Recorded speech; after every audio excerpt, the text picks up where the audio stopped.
Happy end of the round robin number 2, everybody.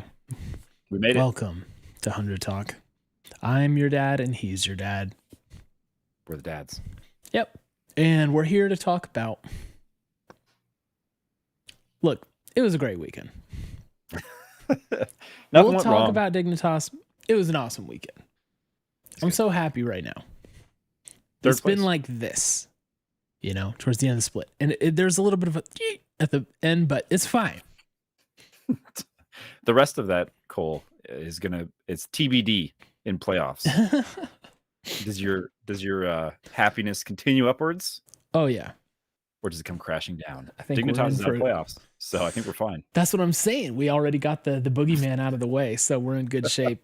Everybody, this is going to be a fun podcast, and it's been a fun weekend.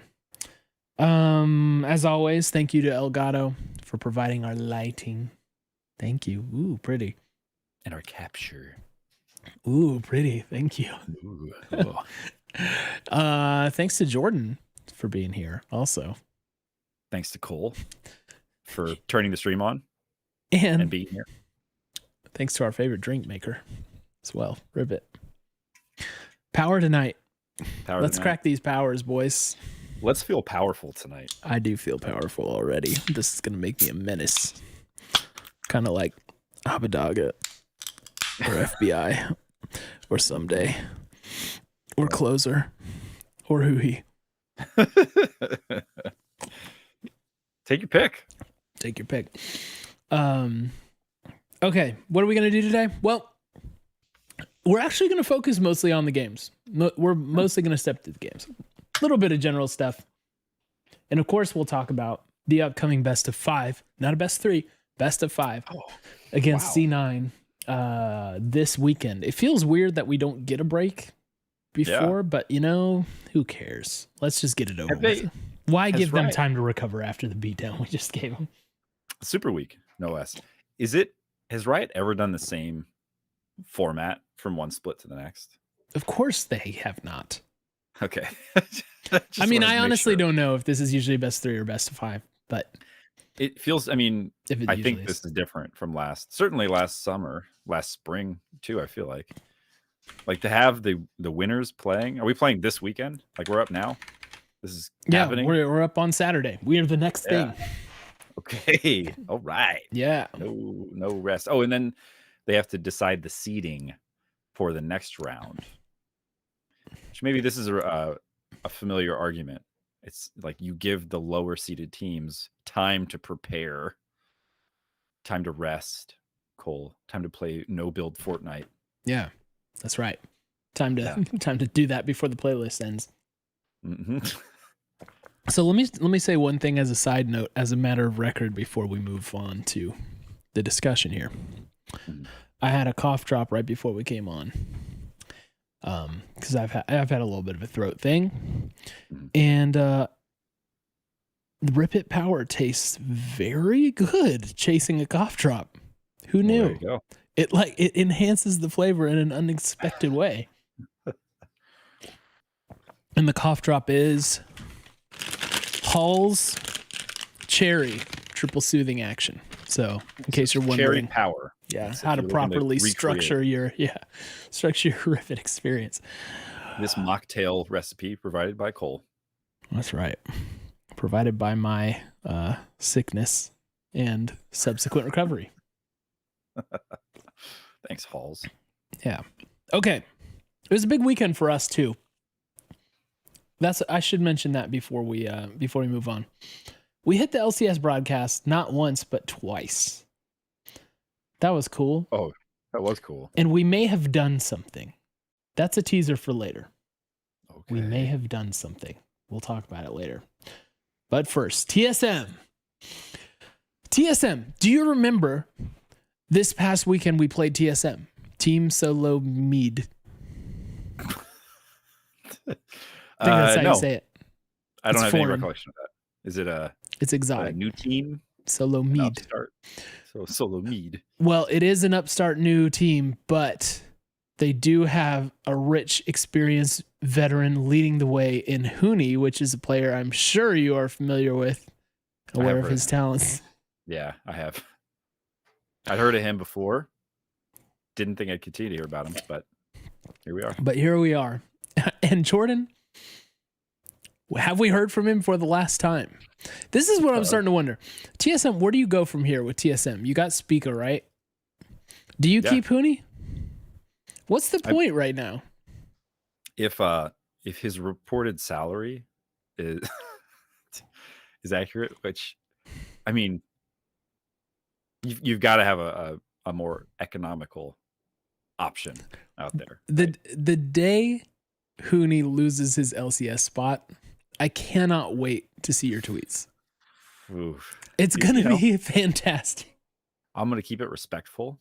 He's had a long career in the LCS, and he's been successful. More power to him.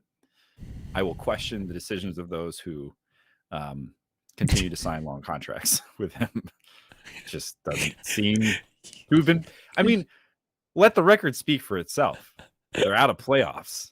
It's not happening for them. Hard to say that this was probably a great move. Anything that they've done, hard to say that it's been a great move. 2020 summer MVP Spica and veteran experienced high-end prospect Huni. Yeah. I mean, look, on paper, I'll continue to say it. This seems to be a fine squad on paper. I maintain that I don't think Huni is a top 3 top laner. So, but you do have players on that team who have very recently been all LCS. So yeah, where do they go from here? I don't know. I think they gotta. Honestly, they just got to do a rebuild from like the CEO position down. Yeah. Well, I am. Yeah, that's probably what it takes. Well, I'm done setting Jordan up to talk about Huni. That was really fun. Thank you. I enjoyed it. Yep. So that concludes this episode of Huni Talk. Now moving on to Hunter Talk. Look, this is the thing about the TSM game. Like I said, we played this game this weekend, and I do not want it to be overlooked. I had forgotten. So when I was prepping for the pod, I was like, oh, let me watch the TSM highlights back because I kind of like, I'm a little fuzzy on what happened. I know we won, and I know it was convincing. But what I didn't remember was that it was an absolute stomp. It was definitive. It was decisive. There was no time where it looked like they were going to beat us. We had Graves locked in for Ssumday. And the stat line, fairly vanilla. Mm-hmm. No kills even. That's pretty insane. It's 0 kills. I didn't Does not translate how he destroyed the lane, right? Yeah. And completely denied them anything. Closer on Lee Sin, always a great time. Owl City. Mm-hmm. Abadaga, aka Aridaga. Aridaga. It's hard to say that out loud. It's easy to tweet it. Hard to say it out loud. Aridaga? It doesn't sound like Ari. That's the problem. You just say Aridaga. Doma Aridaga. Okay. That's right. That one. I know who you're talking about. Let's talk about this. So Abadaga played Ari in this game. Mm-hmm. Twisted Fate against C9. Ari again in Dignitas. Abadaga has looked insane on these champions, in my opinion. All right. Mm-hmm. I've been preaching this from like early on in the split, even when Abadaga was in his weird patch. I was like, I like him on the TF. And when he showed the Ari, I was like, he has a lot of potential on this Ari. I think this is going to be good for us. Sweet sounds of vindication for me this weekend.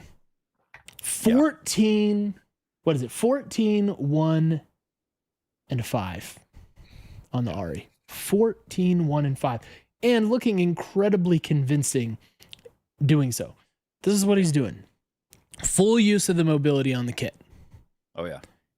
And finding the weird positioning plays, right? Finding the flank, finding the TP, whatever. Now, sometimes that hasn't gone super well for us. Like I remember a fight around Baron or around Dragon. I don't even remember who we were playing, but it's like he was just getting into that position and the fight happened and he was still getting into that position.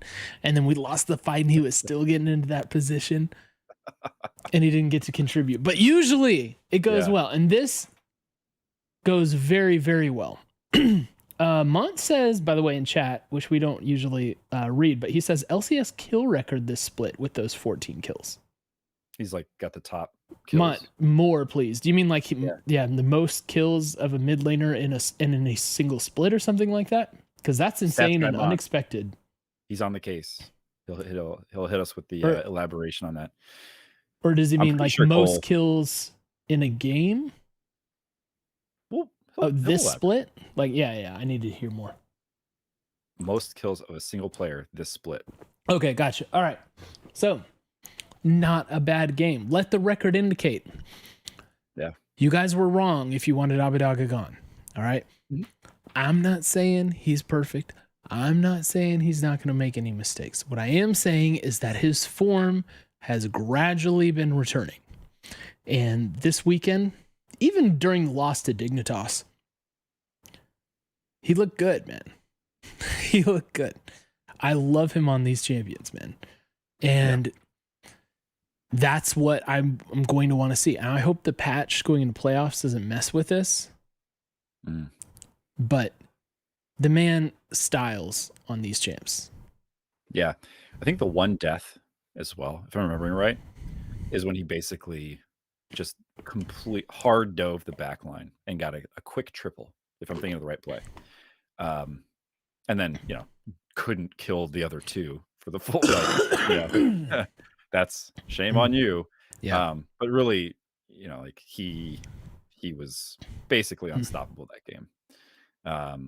And looking really good, like using that kit in ways that you don't see a ton of REs using it.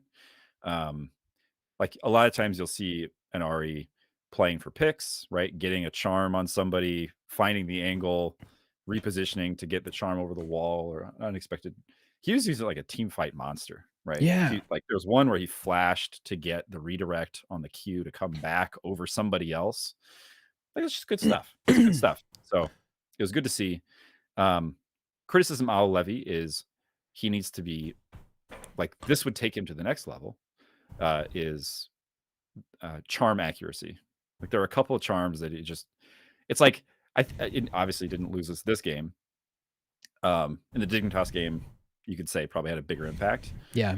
But when you miss that opening charm, it means that you have to use other cooldowns. And a lot of times it's somebody else he's with, like a hook that comes out to make sure the person's locked down or whatever. But I mean, he was very close. Like there were a couple of charms where if he hits those, he has even more kills in this game, which he already had the record.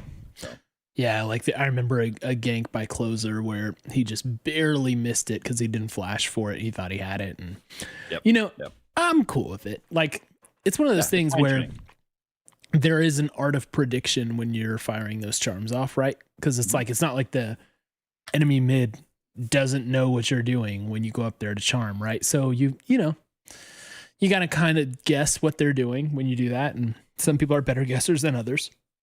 But I'm telling you, mobility wise, it's excellent. He tends to make pretty good macro plays, finding positions that are going to be key for us to do something, like the Destiny into the tri-bush with the Twisted Fate against C9, where it's like, hello.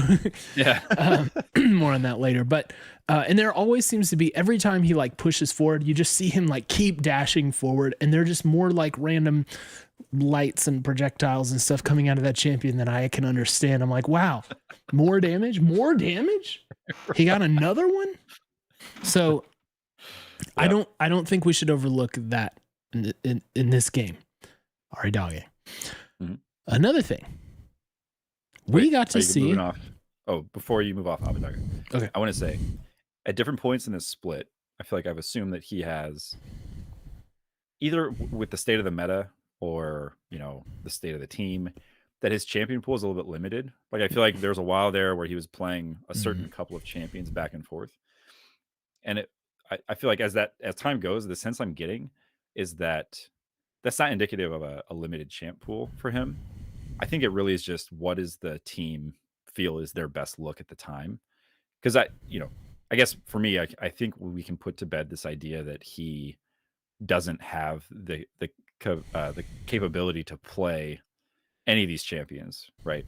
And that's that's gonna sound like people were, or like I was doubting him more than would be reasonable. But you always wonder when you start to see a pattern like that, right? Like when we saw Jinx Aphelios all the time, we had the question, right? Like, can he play Zeri? And so it's a natural thing to wonder when you start to see picks that seem to go counter to some of the meta. I'm starting to get the impression that it's more probably team based than individual player based, because I think all these players have many more champions they can play at a high enough level to feel comfortable. And this most recent iteration, I think, drives that home for me a little bit. Yes, and we're not gonna let's save that because there's a listener question that explores this topic, and I have more thoughts on it. So we'll use that as a teaser for later. But you're right, and I have some additional thoughts on that. We'll get to you later. We also was this, I believe it was the first time we got Huhi Renata Gloss, right? I think so. Yep. Now it's been banned out against him 2 or 3 times, something like that. And so I was, wondering maybe he's got like a nice Renata waiting to come out and be brought on stage. Someone in chat, I think at one point told me that he had been playing Renata in Champ Q. Yeah. But we got to finally see it. And daddy like it. yeah. Add it to the list. That's happy to see it. Okay. I don't know. Are they nerfing Renata in the next patch? I assume someone will know in chat. Yeah. This is one of the most ridiculous ults that there is, because like it's very effective. It's got a very wide like area of impact, right? Area of effect, if you will. And he like the timings on it are really good. It's like it's beyond a root or a knockup or a stun, because you do lock down the enemy champions for a bit because they're attacking each other, and you also get the added benefit of them damaging each other while that's going on. And you can do that with many people. Yeah. There was an ult, Renata ult against us in Academy, I think by a FlyQuest Academy, did Renata ult on our like 100 next or 100 day, where they had like 4 of our guys attacking each other. The ult, it's insane. Yeah. If placed well, it can be very devastating. Yeah. And then you get the whole revive chance also with the kit. So good.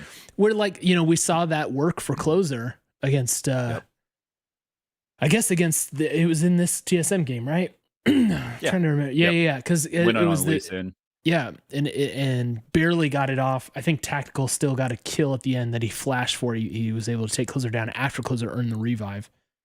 Yep. But it's just like, so you have the ult and the revive. You've got a displacement ability, right? Yep. It's just Renata is super OP. I would be surprised if we really get to play this in playoffs. Yeah. But I mean, that's the thing. We're going to come back to this point. We're reaching this point again. Do you want to play the Tryndamere? Do you want to play the Renata? Do you want to play the, Aphelios? Like what do you want to play? Because you're going to have to play against one of these things that is pick apparently unbeatable. And that's good. That's a great position for us to be in. I'm really glad that we got this pick through in regular season, so that people can now be afraid of it for us. That's going to be an advantage. And who was Ssumday in chat saying that he doesn't think Renata's being nerfed before playoffs, so could still be viable. So it drew out a ban from C9 in the next game, by the way. So yeah, it's going to take them a while to figure out if they need to do something with Renata. They're going to have to, because it's just like the nature of her kit, right? You almost have to do a mini rework if you really want to change that. You can change the numbers slightly, but it's still like, unless you completely reconfigure what her ult is, it's still going to make people attack each other. And I think if you're up against like a crit marksman, that's a guaranteed kill. They're going to kill somebody on their team with auto attacks. So it works out pretty well up against the right team. And it's dark to say maybe don't give her an ult as a W. That's another option, but like you got to figure out what to make her W instead, you know. So I think, and you know, from a player standpoint, at least when we have it, it's fun to watch. It's who he's kind of champ. I'll say. I think Yeah. it's, you know, it's actually got a lot of different things that I feel like he does really well. It's got that it's like the zillion ult, to Darkuth's point. It's it's got the displacement, the hook mechanic. So yeah, it can do it all. It can engage for the whole team in one fell swoop. So I would love to see that come back against C9. Yeah. We'll see if they allow it through, because like I said, they banned it out against us this time. Yeah. Obviously it didn't work. So we'll go through the draft on that game when we hit it here in a minute. So the big thing is we and we got you. I think you mentioned this, Zeri. We did get to see FBI Zeri again, and again it looked potent, right? He only finished with 4 kills. He was 4-1-13, but he was clearly like, yeah, he's competent. He's aggressive on the champ. It seems like an FBI champ, you know, because it's like you can just spam the little minigun thing or whatever it is. You can just spam that over and over again and be super aggressive. You've got some range on you know, some of the abilities and stuff. And like, I don't know, it just allows him to push in, fight. FBI, like, he will go up and fight by himself. You know, you always see him like in mid lane halfway through the game. He's like kind of pushed up kind of far and fighting, you know, and you're like, well, hey, he's not playing Thresh this time. There's no lantern. Why don't you relax? But you know, this is the kind of champ that makes that play style, you know, possible. So one thing, Cole, that we cannot undervalue this is its limitless ability to check. You can shoot the auto without actually having a target. Yeah, and right. Boy, I'll tell you, I felt more safe without everybody just face checking every person who walked by, you know. And the other thing that's kind of cool is like there's one point where he was fishing for a kill over a wall. Like you can't. That's the only champion that I can think of that you can do that with, because it has, you know, no cooldown, no energy cost. Just shoot. It's truly like spray and pray. Just see what you get, you know. Yeah. So it's his kind of champ. I bet we'll see more of it. Although, you know, it doesn't seem to be in a lot of these games. It doesn't seem to be as dominant, and again, foreshadowing C9, as some of the other picks, like Aphelios. So that'll be interesting to see where we go. Yeah. So it felt good to close the door on TSM's playoff hopes. You know, maybe their perennial contender spot has been assumed by us. You know, there can only be 3 great teams in the LCS at a time. So TSM, goodbye. Maybe that's what's going on. We had officially expanded that group, but it turns out we're just rotating TSM out. Sorry, TSM. I'm not going to miss them. They'll be back, Cole. They have unlimited money. Let me just one second here, because I do want to move on. But at the same time, I'm just going back and looking at the gold graph at Game of Legends, and it's like even until about 13 minutes. Then we go up to a sturdy 3,200 gold lead. By 17 minutes, it's almost 5,000. 6,000 at 20 minutes, and then it steadily goes downhill from there. By 24 minutes, we're 11K up. Yeah. And it doesn't swing back up. There's no this on the gold graph. It's just this. Rubber band. Yeah. So I loved a convincing win against TSM. I know they're not super good this split, but that is the kind of thing that set us up for the C9 game, right? A stomp of an inferior team. So perfect setup for a stomp of an inferior team. It got us ready. TSM was looking better than they looked all split. In our defense, it's not like this was the consensus worst team ever. What did they have? A 2-0 weekend right before, right? I thought they had a 4-0 no, it was a 3-0 streak, right? Yeah. So I mean, tripping? If ever they were hot. No, I am tripping. So they played us. Yeah, so it was a 2-0 right before us. They beat Golden Guardians. Let's see, 2 weeks prior. They went 0-2 against Dignitas and EG, and then they beat C9 and Immortals with the 2-0 heading into us. So you're right, just 2 wins. And they if I'm remembering right, didn't they beat CLG like badly? Oh, but it was like CLG Academy. Okay, so I guess that last game doesn't truly count. Nope. But in any case, yeah, they had a nice week leading up to them getting eliminated for playoffs. So, you know, it's like giving somebody a little bit of a boost right before you fire them. Yeah. Like we think you're great. We think you're going to do great things in the future, but now you're done. But not for us. Your season's over. Your season's over. Thanks. So good. No more TSM at all. Mm-hmm. C9. I didn't think we were going to win this game. But you and I both, right? Didn't we both predict a loss here? I thought it was going to be a close loss. I was wrong on both aspects of my guess. It was not close, nor was it a loss.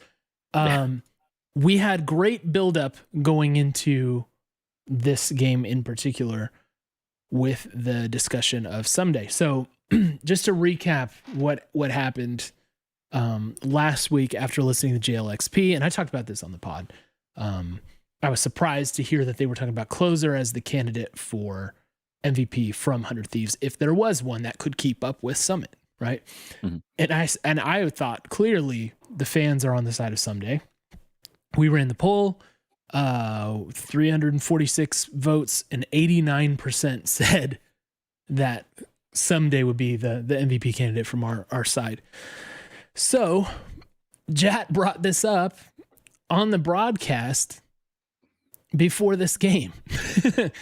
So he brought up the poll. Twitch chat memed us. I guess that was the next day that Twitch chat was making fun of us for only having 306 votes on our poll. I would ask them to, find their own podcast brands for the teams and compare them to us.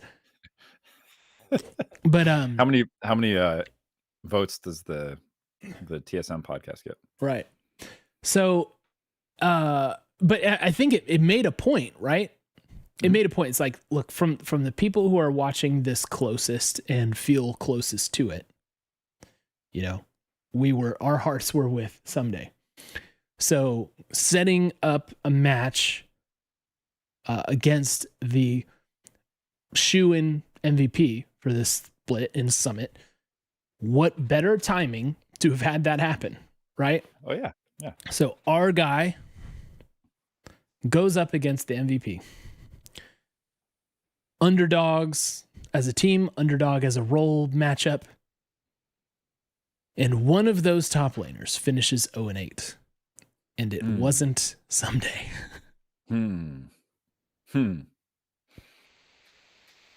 Well, that's not close. No, it's not. Now, remember, Raz was saying, he was setting up the scenario where it's like, if, say C9 somehow has a bad weekend and Summit looks bad, and Closer has a great game, takes over, maybe Closer can dethrone him for the game. And I was thinking, what about Ssumday? He's the one who's playing Summit. And we got our wish. The Malphite pick came out. Yeah. Malphite. I was not expecting. If you would have asked me before the game, what I put the chances of that we're going to play Malphite, B, Ssumday's going to solo kill Summit as Malphite. Yeah. When Summit's playing Graves of all people, I would have been like, that's like a bet $1 to win 1,000. So maybe I'll take that. Yeah, right. Good odds. Yeah. And lo and behold, that's what we got. It's really interesting, right? So this game shook out in a way where it just spun out of C9's control.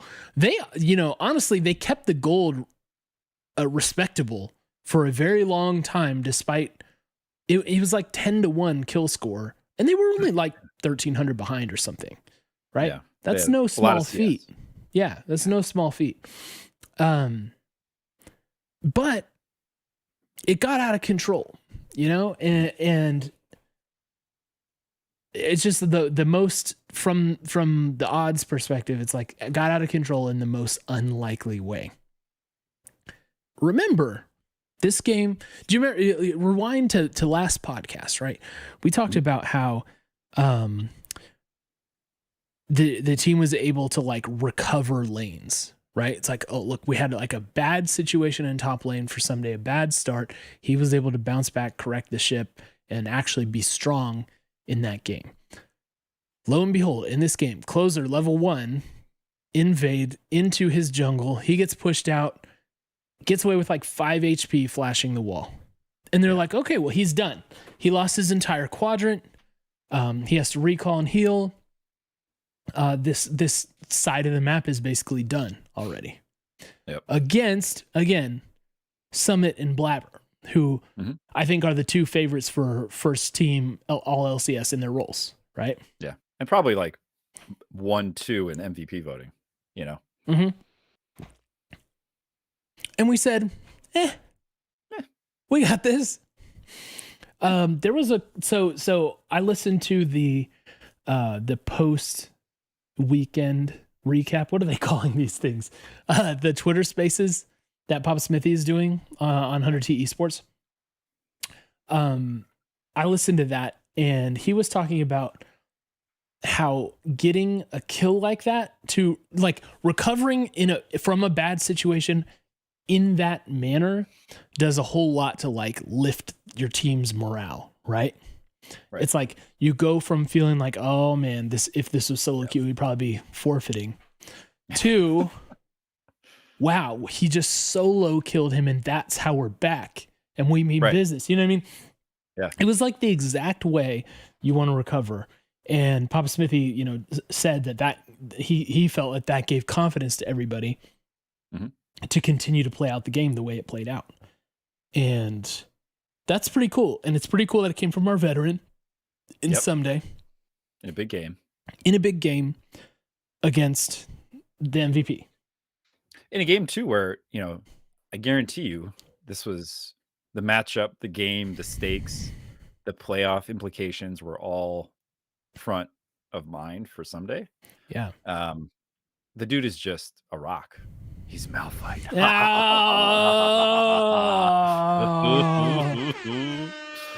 But yeah, that's what he is for the team. And I think it was so fun to watch. The least fun Summit's probably ever had playing League of Legends, maybe ever, and just so fun to watch. Yeah. He got to the point pretty quickly, and this is what they talked about in the cast, but Malphite doesn't burn any cooldowns to walk forward, right? Right click moving in lane, no cooldown on that.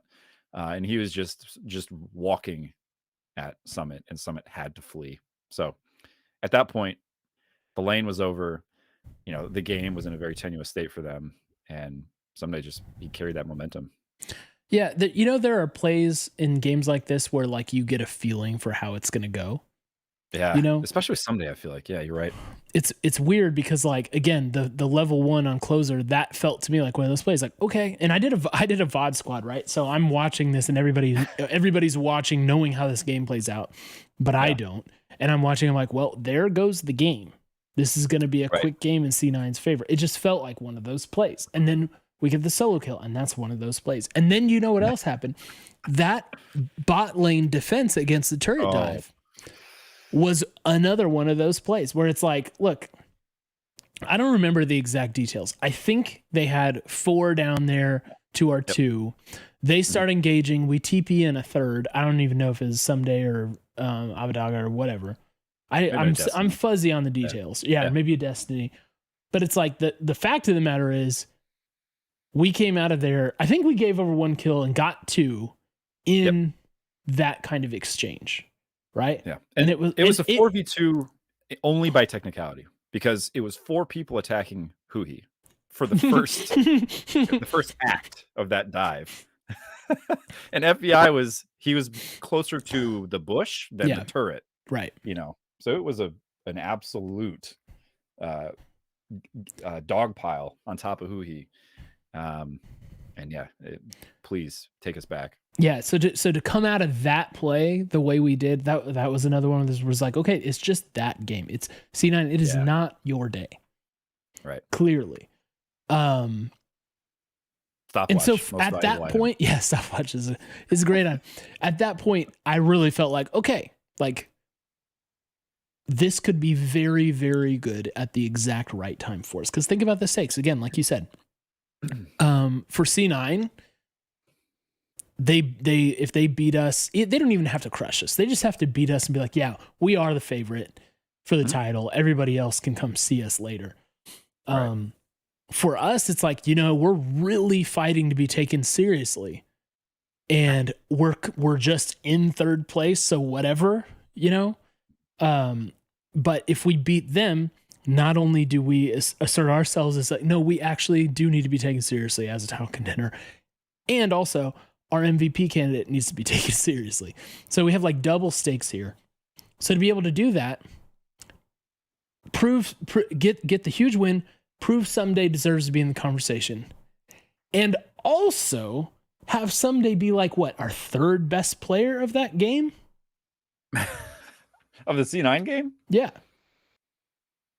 I mean, I don't know if I go third best. Who would you put? I mean, obviously FBI had a game. Who are we putting? I mean, closer. Yeah. I would probably put Ssumday second. I think impact wise, I'd probably put him second. But point taken, right? Like he did all of that, and then By the way, we also had a 12-0 and 11 affiliates. Yes, exactly. You know what I mean? And it was very important for us to win that way right before playoffs too. So FBI finally has his, like, this is really like, he did have one other game. I can't remember which. He had a game with like nice stat line, robust kills. It looked good, but it wasn't like dominant, Healthy. you know? He wasn't like the menace that he typically was. This was the first game where like, this dude is back to his old ways, right? Yeah. And he like, there was I think it was our third dragon, maybe. It was we were moving in to take a dragon, and they had a good contest opportunity. We were already on the dragon though, and FBI like gets an obscene amount of poke on Blabber from like sniper distance with the chakrams. With the chakrams. So when I was watching that on stream, I was like, oh man, yeah, I kind of wasted that ult. And then I just see the damage just continue. It just like the chakrams going and like there's the health bar just draining. I was like, oh my gosh, he just single-handedly like poked closer or Blabber out of this. Like he cannot do anything right now. You know what I mean? So yeah, that was the 200 years development. Like that's the clip that they released right after they announced the when he was still be in the what the PBE, is that the name of that? Public. Yeah, the beta. Yeah. Yeah, it was one of those where it's like that's you did that on purpose. Like that's part of the kit. You could just do that. Yeah. But they didn't even contest that after that. Like they got that, they caught the ult, and then they just decided to go somewhere else, and that was a free. And didn't he have like 2 triple kills in this game? I'm pretty sure. Yeah. Yeah. So, you know, him showing up in that way, it was very important. Who he showed up as Renata in the previous game. In this one, on the Nautilus, he was pretty dang good. He had a sad hook onto the blue buff at one point. That blue buff. You know, who hasn't? Who among us hasn't hooked the blue buff? Come on, be honest. It's got a huge hitbox, dude. It's like half the screen. That's right. He's blue buff. Hey, one more quick note on FBI. Yeah. I want to differentiate this Aphelios game from some of the others we've seen, right? In my mind, there's 2 versions of Aphelios that you can get that can be devastating. One is the flamethrower ult Aphelios, who just, massive damage. All you have to, it's press R, connect auto, or connect ultimate, end of fight. Good. That's good. It works well. It's effective. You tend to win those games. It's good. This was a much more like technical Aphelios. It was really cool to watch. That first ult he hit during the 4v2. It was his first. It was like how he entered the fight. It was I don't know the names of the guns, guys. I'm sorry.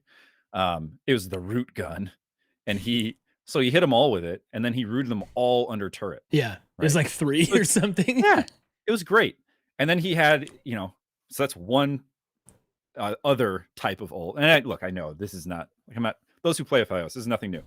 I just think it's really cool that he has the kind of the flexibility in his play style with this champ to pull these kinds of plays off, and the single ult team fight ending plays. But it's like, that's kind of the hyper carry version of a Fios, where you just get a Fios to the point where he's going to be able to do enough damage to end a team fight instantly.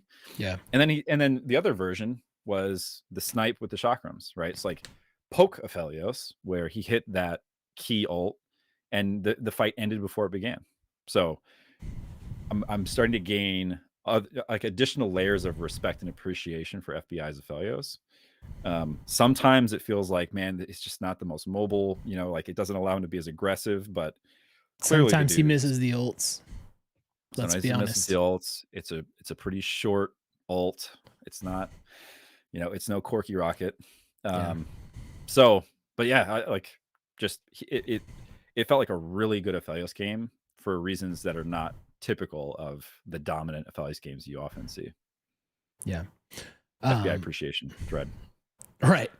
And he had a fight. I'm pretty sure he outdamaged the whole team in a 5v5. I think it was a topside fight, but he did like 4,300 damage, and I think that was like a couple hundred above the whole C9 total in the fight. Yeah. And it was a 5v5. So, that's the situation that they were in for this. Again, key to have that show up, key to have Huhi show up this week, key to have FBI showing up this week. And as we mentioned, Abadaga, I want to say Aridaga again. But yeah, like, in the Twisted Fate, same deal for Abba, right? Like using the mobility, using the destiny in good ways, landing the gold cards where they matter. Cutting out for treats. We're saying similar things every time he plays TF lately. Yeah. That's just the norm, right? He finished 5-1 and 10. Yeah, it was nice. He is very much like, he seems to be more effective when he's in that push and roam mode that I mentioned, like where he looks like Niski, just push and roam, push and roam, push and roam. Yep. So we had like, all things working. And so symbolic during this game was at the end when we were in base, just like kind of ending it, and Berserker splits off because he's trying to like, burn down some people in the defense, and somebody's just like slowly walking at him, and he's just firing the little Zeri bullets like, and it's like he's hitting him with like a little Nerf gun or something. Yeah. Everything's just bouncing off this big rock, and the Berserker even threw up the emote because he was like, okay, like, well, I guess I'm no threat to this champ at all. In fact, he just kind of left him and went back. Yeah. Because it's just like, whatever. It's just not working. Yeah. No. Well, and then he's got the my least favorite ability to play against, the Q. The point and click Q are just like, okay, well, that's gonna kill me before I can chip him down. Yeah, it does like 4,000 damage and slows you. Like, okay. Yeah.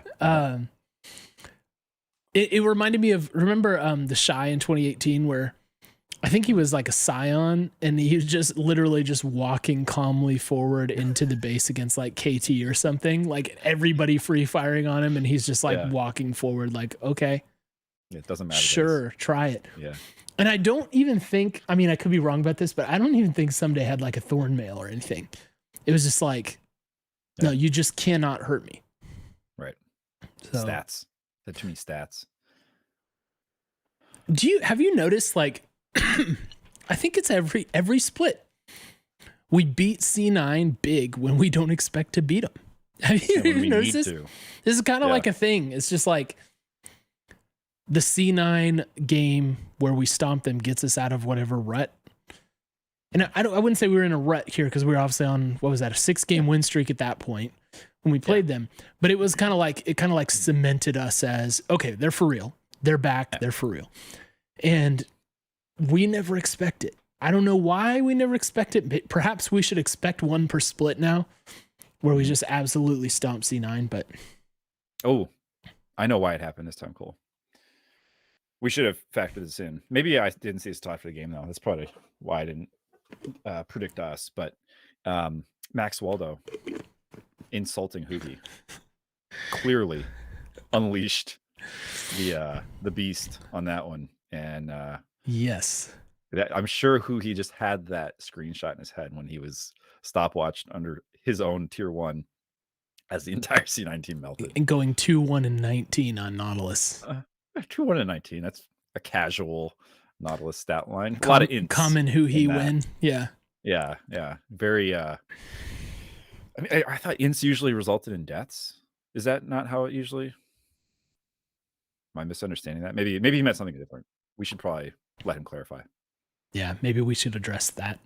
And I think, was it Closer that responded to that too? He's like can't wait to clap you or whatever. Like he was Babe Ruth in it on Twitter. Like he called his shot for sure. Closer did. So I like to see that menace. He does things in the way that I prefer them done, because I'm not of the LEC mentality. Or it's like just talk greasy like crazy, and then be all apologetic when you get beat. Right. Closer waits until someone talks to him first. Yeah. You know what I mean? Yeah. He responds. He doesn't like start things usually, and but he sure did finish things in this game. So always feels good to extinguish C9. Man, I'm just gonna pencil that in now. From now on, once a split, when things are at their most dire, be like, you know what? C9 is gonna get destroyed if history teaches us anything. Guaranteed win. Yep.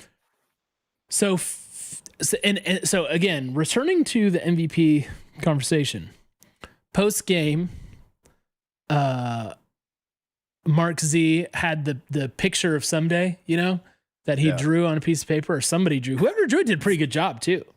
Yeah, this is a good picture. And they go to the mountain, the summit, the MVP summit thing, and they start removing other people, and they put Ssumday right up there with him, and it's like, did we do this? We've changed the narrative, Cole. Look, they were talking about it because we brought it up. It was Emily who drew it. Emily fire drawing. Amazing. Yeah. They were talking about it though because we brought it up.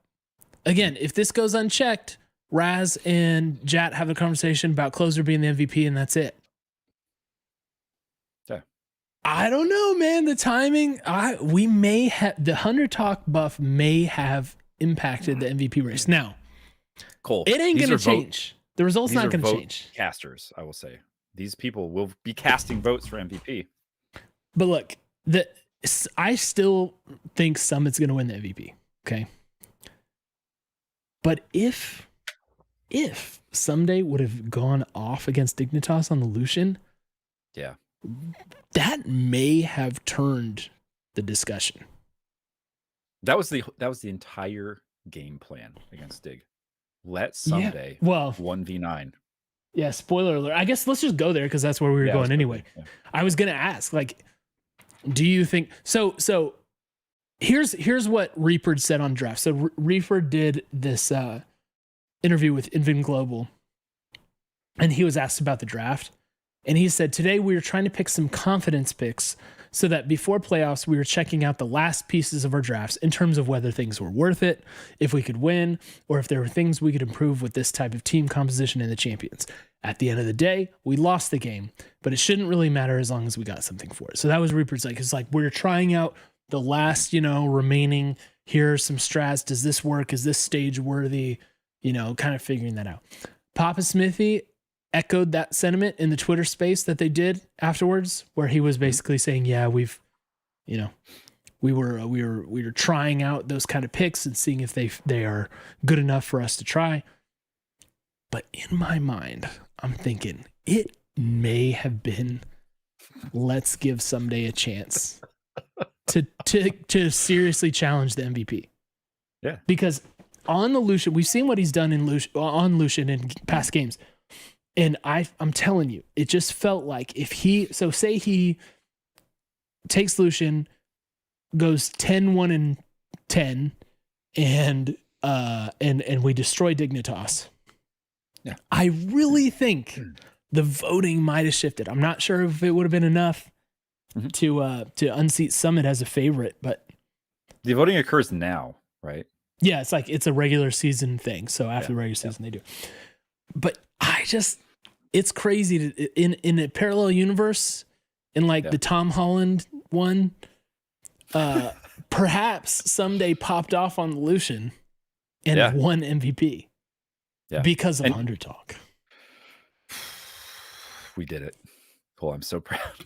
I can't believe Let's go ahead and award ourselves this honor for the multiverse, because somewhere in the multiverse it happened.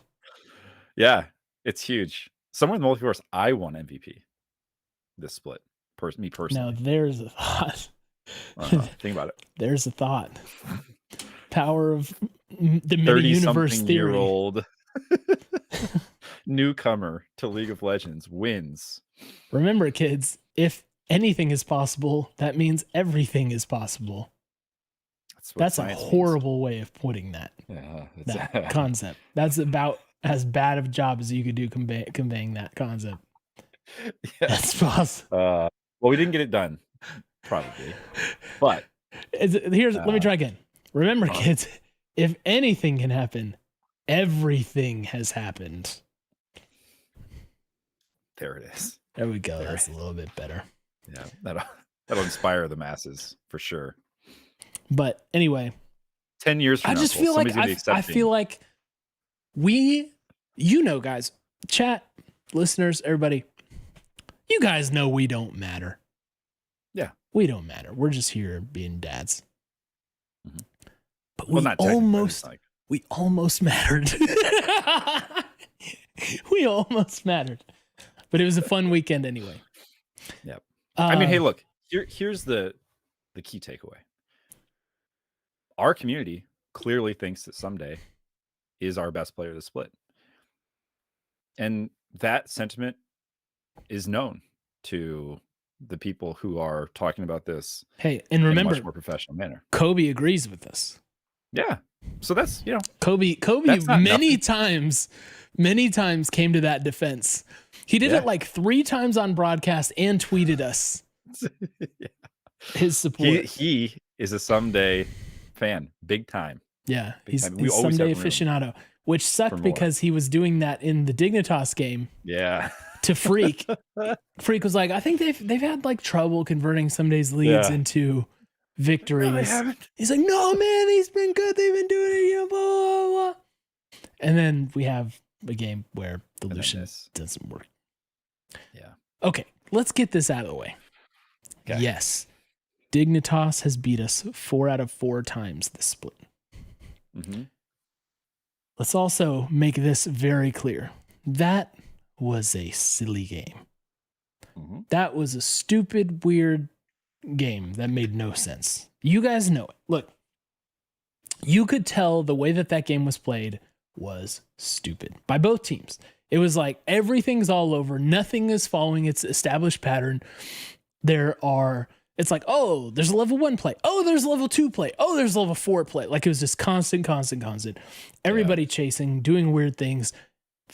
2 fail flashes in 1 fight. Look, it was a stupid game. What more needs to be said? Right? Am I right?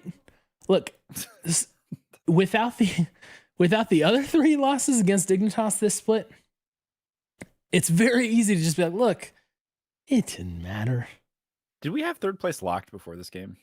Or is it probably a Foley sheet thing where like if a million different things happened, we could have been... I think no, we could have gotten 2nd, right?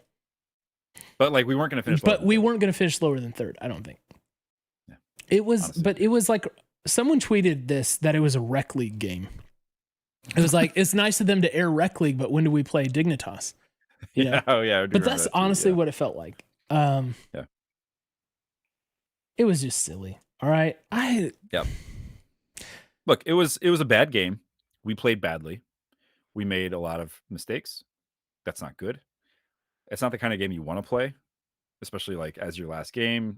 You have great feelings from C9. Here's my hope. We walked back to the scrim room or wherever, the green room, and they were just like, all right, forget that ever happened. Moving on. Yeah. And just go next, because it's not one.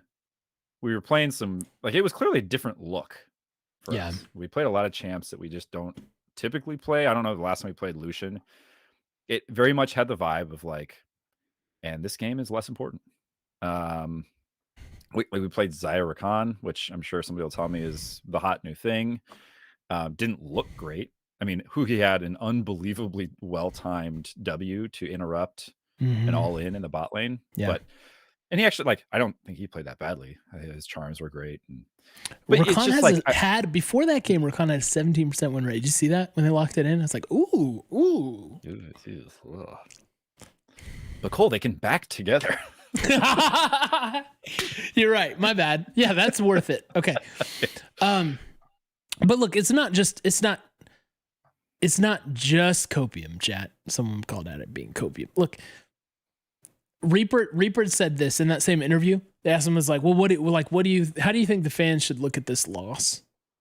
And his quote was, I don't think you guys should worry too much about it.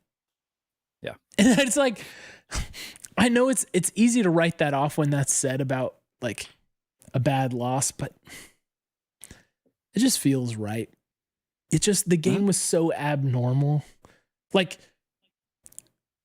if that's a best of 3 or a best of 5, like that game's not happening more than once. That's your first game you play, because if you win with those, then they have to ban Xayah the rest of the series. And you're like, oh, okay. I think, look, I know the line from them was like they were trying out their last pieces of strategy. Certainly plausible. I still want to believe they wanted to give Ssumday a shot. They gave Ssumday a shot to win MVP with an unusual setup. I like that narrative, and it didn't too. work. I honestly do. It didn't work. It was close. Let's see. You do let me have a look at this. You get a little mini. Let me pull up their team comp again. Theirs? Volibear, Ari, Xayah Rakan. I mean, it's not the best. It's a weird team comp, to be honest. Like, I was kind of thinking, like, you get this little mini 4 champion unit that can be self-sufficient in a team fight. It's not really that. I guess maybe, but yeah, like I imagine that they had visions of Lucian knocking down Nexus turrets at 17 minutes, right? I'm like, oh, there's your MVP, folks. Yeah. Look no further. That's what I think it was. And I don't think they could come out and say that, but I'm going to say it for them. That was to get Ssumday an MVP. And I'm so sad it didn't work, but it is what it is. And we lost the game. And we deserved to lose that game, even though it was silly and stupid and weird. Yeah. And I don't think, look, the only real takeaway and concern or whatever that you want to say, Dignitas is not in playoffs, so we don't need to worry. We're 0-4 against them. They're the final boss for us, but we're using a warp to not play the final boss. That's right. All good. We warped. We're doing any percent. LCS any percent. We're gonna be fine. Yeah. Oh man. All right. Yeah. Here, let me say this. This has been my thing for most of I'll call it the second half of the split. We are playing better. I think I started saying this around like 2 or 3 or 4 games into our win streak. We're playing better. I need to see us playing even better before I'm going to consistently give us the edge against these lesser teams. And actually, to be clear, against the good, like the best teams, right? Like I was holding something back. I didn't feel like I could say with confidence that, yeah, I think we're going to match up really well against C9 TL and beat them. So here's what we accomplished this weekend. We showed, one, that we can, and we can do it emphatically in our Friday and Saturday games. We can really stomp people, and not even objective bounties can rubber band us back. And that we can still lose to Dig, which we've known all along. But I'll tell you, this is the difference. Winning against C9 puts me in a position where I feel like, you know what? I think we can. I know that our peak is good enough to compete with the best teams in the LCS right now. And to do it convincingly. Like, this was not a fluke win. This was not us getting really lucky. This was not objective bounties helping us out, right? This is just us beating them. So, yeah, a loss to dig is a loss to dig. It's not great. It's not what you want, but it doesn't reduce my confidence that we can at our best. And I think, you assume you're going to be at your best going into playoffs. Like, you're going to prep, your players are going to be dialed in, you're going to be, hitting on all cylinders. That at our best we can beat teams like C9. And it's pretty convenient that we're playing them next. And we're going to be carrying that specter over them. Remember what happened last time we played you guys. So it is what it is, man. Now we've talked a lot. We've actually been all over the place. So I don't want to spend too much time talking in general about things, but I do want to bring something that, Jordan, I don't know if you were there for this. So when I did VOD Squad on Saturday, Papa Smithy was in chat for a while. Mm-hmm. And yeah, I know you were there for some of that. One of the things he mentioned was that it had not been picked up by us or by analysts about how much red side we were playing. Yeah. We have not picked blue side since week 3. This is what I don't know. How do they decide side selection in regular season games? I think like you play each team twice, and each team like gets a turn having side select. I don't know why we were able to I don't know if it was us picking red side every time or if people just like gave us red side or whatever. Right. But even so, if you go back, let's see, there's 3 games this whole split of the regular season that we've been blue side. Yeah. Nox confirms, by the way. Each team gets to pick once. Yeah. Yep. We've ended up on red side the whole time. And since we started doing that, we started winning a lot more. Yeah, there you go. There you go. Well, you get the last pick for Ssumday, and who's been really good for us this split. Yeah. We talked about his counter pick percentage earlier on, and it actually went down. I don't know like how it went down. I don't remember it going down, but I remember seeing on Oracle's Elixir. In fact, I'm just gonna pull it up. I remember seeing on Oracle's Elixir that it had gone down. Let's see, top counter pick for Ssumday. He has 78%. Counter pick. That's very high. I feel like I don't know what it normally is, but it seems high. Next highest is Bwipo, 61. Technically, Dokla has 100% because in his one game he got counter pick. There you go. So, but yeah, that's a lot of counter pick for him, and it has worked, and that's more evidence for him being our MVP. Just saying, Jat and Raz. Okay. Anything else before we go on to listener takes? No. Okay. Nope. Let's start with Real Connection here. He said C9 game was flawless, perfect play from us. Not flawless, but very good. However, C9 is also on a downward trend. The dig game, I feel like, is the old karma comp. Give it a change and run it back. It will have more success. And then he says this, which is the part of the take I want to talk about. And Closer has redeemed himself on Volibear. Haha. Agree or disagree, Jordan? Has Closer redeemed himself on Volibear? Do you want to see this pick played by that man? Like, it still has more moments than I'm used to seeing on Closer, where he appears to be doing nothing while his health bar just depletes. And I'm just not used to that. I'm used to him either being on Viego, reset, or on Lee Sin, where it's like he's in, he's flashed, he's kicked, he's out. So it's weird for me to see him on more of a bruiser champ where, like, yeah, for sure, strengths, I'll list them. He can find someone in the side lane and delete them, and there's nothing they can do about that. That happened like back to back times maybe in bot lane in this game. So I get it, like isolated, tons of pressure. I just don't feel like that's his style. Like, I think he is so much more powerful in the team fights, and Volibear just feels very lackluster specifically in team fights, where like the gap close is pretty inconsequential compared to somebody like a Lee Sin. So I think for me, it feels like, yeah, this was better. I got it a little bit more, like where it was coming from. Like his ganks were sharper for sure, and then his ISO plays were obviously a lot better.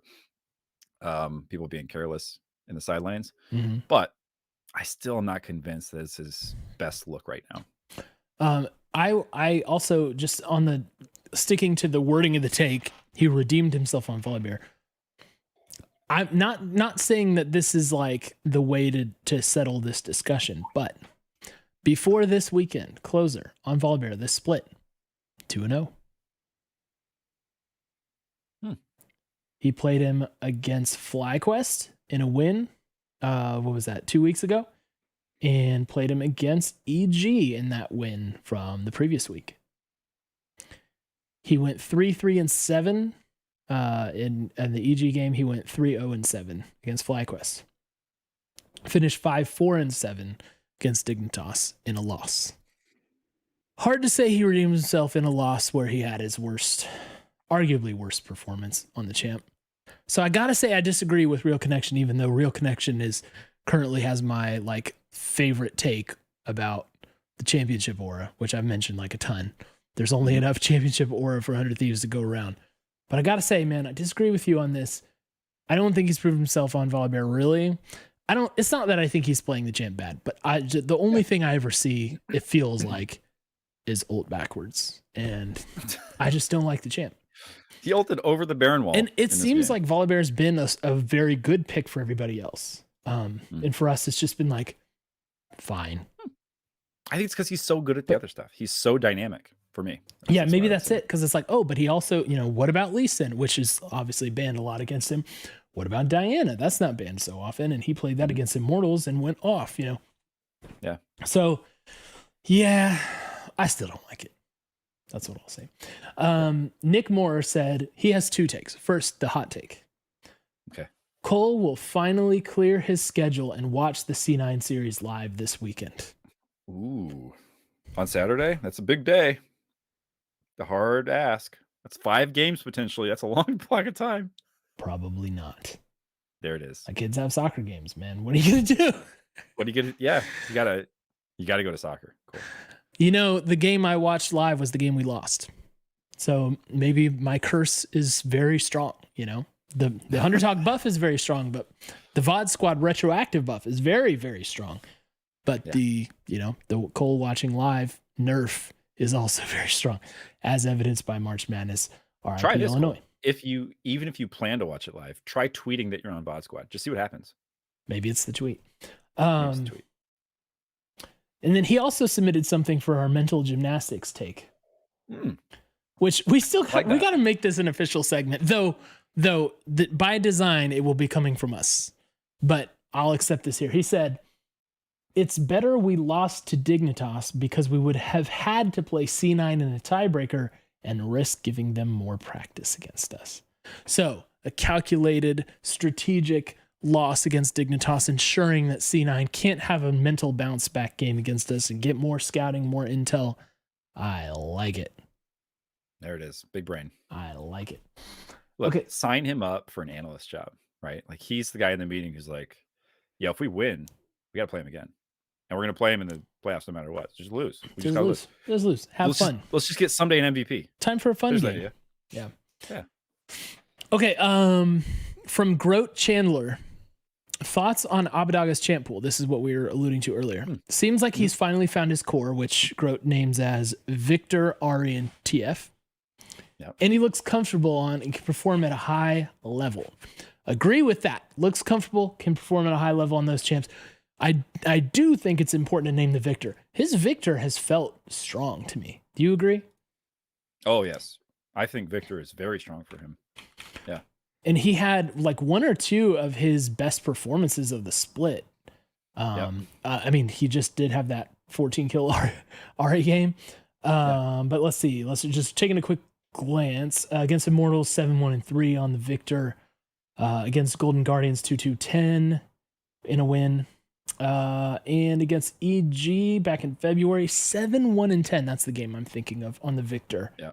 I like this champ for him. I feel like he does a lot of damage. The champ seems way too strong, so it's like a good champ pick anyway, you know? Yeah. So that's good. The other thing that's good is that we have champs in other lanes that have to be banned out or have to be accounted for. Yeah. Opening him up to play on those things. And if he has to play a Corki, I'm down with that too. Even though Corki got nerfed, I'm still down with that. So I think that, as Jordan was saying, like, his champ pool is not as limited as I think people try and make it out to be. I think he just happens to have a small group of champs that are very effective right now with how we play and what the meta is. And it's totally fine to be playing that right now. Yeah. And you know, at any one time, I feel like there are probably 2 to 3 picks that are dominant in the meta. And I think you should probably expect to see those more often on that patch, right? So, you know, it can become, now look, if you start to see that same champion across all patches, no matter what, we have an issue. Yeah. But it's cycled for him throughout the split. And he's looked better on some patches than others for sure. Now, whether that's all him or that's the overall state of play with the team, you know, hard to pin it down. But yeah, I do think, like, right now, it feels like his core set is super strong, which is great. That's where we want it to be going to playoffs. He looked to have a reasonably good Vex. He played the Vex against FlyQuest and had a couple good moments, including that flank ult that won the game around Dragon Pit. Yep. And that was in a Takui who has been kind of a monster against us for the most part. So there's that. Kale's mentioning his Azir. Jordan, would it shock you to know that Abadaga has played exactly one game of Azir this split? The split, wow. I don't think I've seen as much, including lock-in. Huh. It feels like he has played Azir a few times.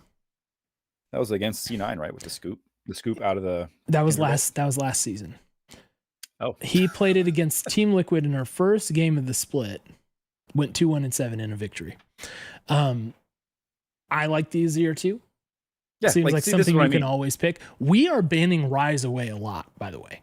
Like 100 Thieves is banning Rise, but we are banning Rise. So it's like we're not really giving that opportunity. Well, here's something to think about. If one of your players has a limited champion pool, you are not banning champions from that pool, right? Yeah. So I think it's fine. I think his champion pool is absolutely fine. I'm not concerned. Me too. Okay. And by the way, and I agree, by the way, with his core champs, the thought that he's found his core that looks good. I'm with it. Likewise. We have a hot take from Austin Beck of caster record fame, which we don't have caster record for this split, unfortunately, but Austin Beck still always a real one. He had a hot take submission. Mm-hmm. His hot take was that JC 101 would have a take this week. Was he right? And he was. From JC 101, who says hot like warm take, which, by the way, I'm not sure people know what hot take means. Define it. Define it for the people. Look, if you have a hot take, it's when you're saying something that is unbelievable. Like, it's like saying something unexpected and not said often, but is actually right. It's not like people seem to think hot take means just like something kind of outrageous to say. It's like, no, it's supposed to be a sincerely held thing that's right, even though most people don't think it's right. It has evolved to mean just kind of like a meme take, I guess, especially with Hotline League, which I like. I still don't get. I don't have anything against Travis. I don't have anything against Mark Z. I like those guys, whatever. Like, and obviously their show has been very successful, but it's like they constantly pull people in who are like, well, my take is I think C9 is actually like a 9th place team. And it's like, okay, all right. And like some guy openly said on the last one, no, I'm not throwing shade at them. I'm not throwing shade at Travis and Mark Z. I'm talking about the callers. Like, someone actually said like, oh, I just kind of like did the hot take to get Mark's attention. It's like, that's the problem. That's the problem. You got to have some I merit. know, but I just hate it. that hot take culture. Anyway, No, back, that's I'm agreeing with you. Like you can say that, but then you have to have a really good argument for why that's true. And turns out it's not true also. So that's a detracting from the overall effectiveness of your take here. yeah. No, I'm not throwing shade at them, guys. Stop it. I like those guys and I like their show. Those guys are very good guys. Um, They do good things for the community. so JC101 says hot like warm take. Our draft and Back play to against JC101. Dignitas was specifically things we haven't practiced, as to not give C9 or Team Liquid any more info on us than they already have. Knowing what the PR line was from Reaper and from Papa Smithy, Jordan, do you agree that this was strategic to not give information? I mean, I think it's possible. Like, look, this all comes back to gamesmanship. It's the same reason that CLG Academy put in their Academy squad. We're out of playoffs. What do we have to gain from playing the same lineup we've had? Another win means nothing to us. Flip that. A loss means really nothing to us. Potentially we could play for second, which has no, you know, I'm sure there's some advantage. It's probably side selection or something, right? So it's not, I'm not gonna say none. But maybe what they did is they waited out and said, hey, rather than play our best look that nobody knows about yet against Dignitas to try to lock up second place so we can play against the same team we would be otherwise, how about if we just don't? I think it's possible, right? I think that's absolutely a possibility. And it's hard to dismiss it outright because I think that the logic that leads you to doing that is sound. Whether or not they did it is a different question. But Yeah. I think the logic is sound. I think the primary two factors in what we did were, again, I think they wanted to give Ssumday a swing at MVP. I also believe, to a great extent, the line that they've said about figuring out those remaining things in our playstyle and our drafts. And when you do that, it's like you either win and give teams something that they have to prepare for, or you decide not to do it and it's kind of like a red herring or just like nothing given over. Or So you I look don't at it think- and say, hey, if we're playing against a J4, someday be very vigilant on your level 1 before you have your dash. Yeah. But what I'm saying is I don't think like the purpose is to not give away info. I don't think that was the impetus behind that decision. So I disagree with the take. But that is something they did, though. They didn't give them anything more. Yes, but that was not the purpose. Right. Right. That was not the reason. It's for the like choice. It's like this. If we do really well with this, they have to worry about it. And if we don't, we've not given anything that we're holding tightly away. Exactly what I said like 30 seconds ago. Like word for word. So Nox, he says, you guys got the best matchup for the opening of playoffs. Good luck against Team Liquid in the next round. Now, Nox is from Flight Check Crew. FlyQuest, taking down C9. 100 Thieves, easily taken down C9. Maybe he's onto something. Maybe this is the most desirable first round matchup. Your thoughts? Assuming we're top 4. Gamesmanship. Assuming we're top 4, would you rather play C9, TL, or who is it? EG? Who's the? I don't actually know. Yeah. I assume it's EG. Yeah, I'm not it's even... FlyQuest and GG. And GG, yeah, are the 4. Right. So EG's the 4. So of those 3 teams, who would you want to play first? I mean, probably EG, right? Is that they got Danny? Do you remember Game 4 last year? But they got Danny though. Yeah. I mean, it's an interesting question. C9 in their current form seems pretty shaky. And it feels like we've got some good things going against them.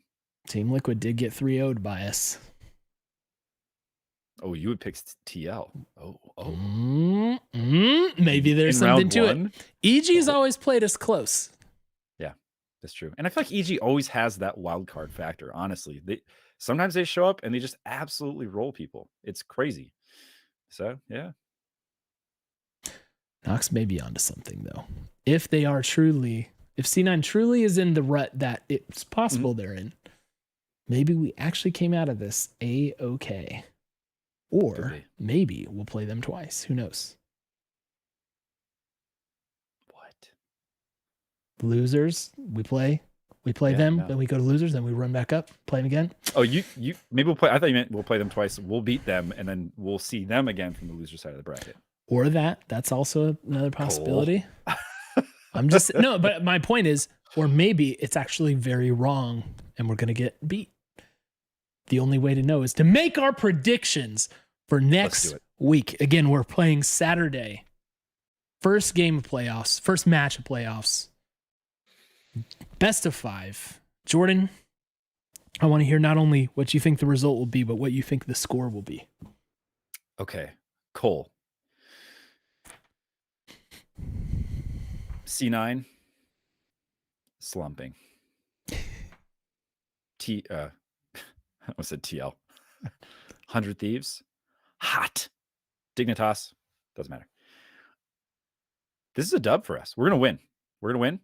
It's going to be 3 games to 1 game. 3 games to 1. I just think, look, I think that we've been waiting for this moment. We've been building to this moment for quite some time. Ooh, Phil Collins drums. I'm believing the PR that's been coming out. I think that, I think we hit a lull in the middle of the split. We come back up. Cole, look, we've seen this play out before.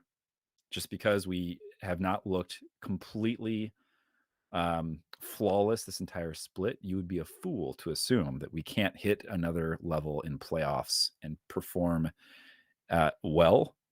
And I'll give you a bonus bit, Cole. Even if we lose against C9, I'm not counting us out.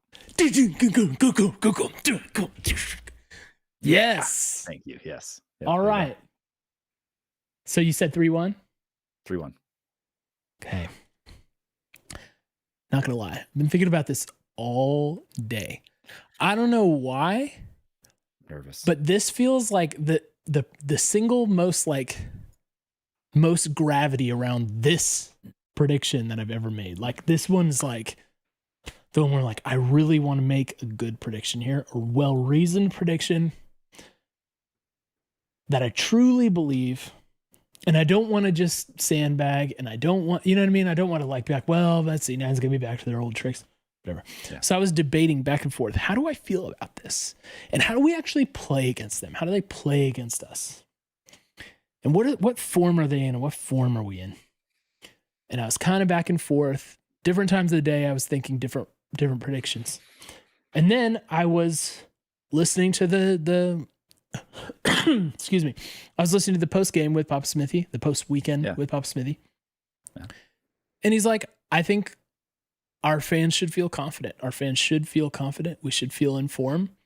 Like buying the PR too. Yeah. But I was like, should we though? Should we feel confident? And the answer is he right? Yes. We have steadily improved this split.